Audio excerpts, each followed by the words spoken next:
Welcome, in front of me is a Navitel T787 and today I will show you how you can capture a screenshot on this device.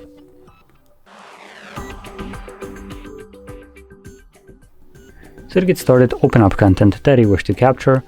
I'll be using home screen as an example for this, so it's already open and visible for me.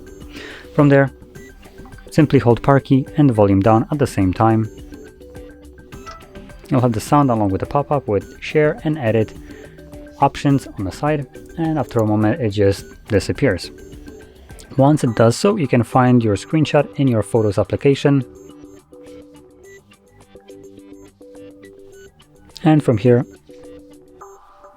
navigate to Library and you will find an album called Screenshots, and in here obviously you will just find screenshots that I have captured over the time.